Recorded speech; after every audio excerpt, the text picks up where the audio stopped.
It's always amazing because I've been really fortunate through my association with Ibanez over the years to do a lot of these clinic tours in between doing other regular music tours. And you get to meet all the great musicians everywhere you go. From in every city and every country, there's all these great players, whether they're famous or not. They're there, and there's all these people that play the instrument and have that same passion that you do for it. So the blessing of doing these types of things is, to do some jam sessions at the clinic and that type of thing. And sometimes you just meet some of the most incredible guys you may never have heard of. But like last time I was here, I met Alejandro Silva, who we became great friends. A fantastic world-class player, So it's great. So we'll play again together. And of course, my friend Javier, who has some great music coming out soon. My favorite record of last year was the Coldplay record. Just great melodies. The guy writing the melodies in Coldplay, I'm assuming is the singer, just has a way of getting the right notes at the right time. It pulls on your heartstrings, like Brian Wilson did with the Beach Boys, with his falsetto voice and his melodic ear. And that's what I try to go for on the guitar. So it's not necessarily shred guitar music I'm listening to. I enjoy great guitar music. And Pat Metheny, again, as I mentioned, is one of my favorites. And West Montgomery. I'm not used to having an angled jacket.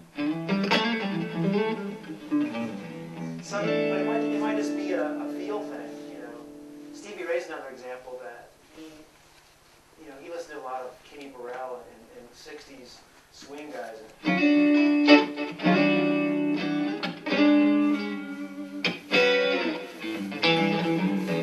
Hendrix too, you think about Little Wing.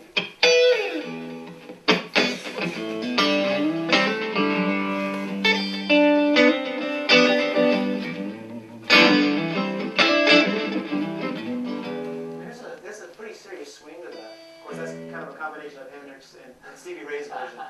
Living in Dallas, Texas, there's so many great blues players in that state. I'm not one of them, but I'm learning from them. You know what I mean? But there's something about the guys that were born in that area at a certain time. There's people that I know that grew up with Stevie Ray in Dallas, and they're not imitating Stevie Ray. They grew up with the same kind of influences. There's guys like Junior Clark and Jimmy Wallace, and they just have that same gut soul. But it's their influences because Freddie King lived there. And they knew about Albert King, and just the way it all melted together. So I learned a lot from it, but I don't consider myself a great blues player, but I try.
Time I came to Chile, we had just done the prototype for this, but this is the AT300 signature model guitar.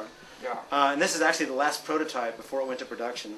You can tell we tried different bridges, but we eventually settled on it's a mahogany body with a rosewood neck, more of a traditional style tremolo by the Godot Wilkinson.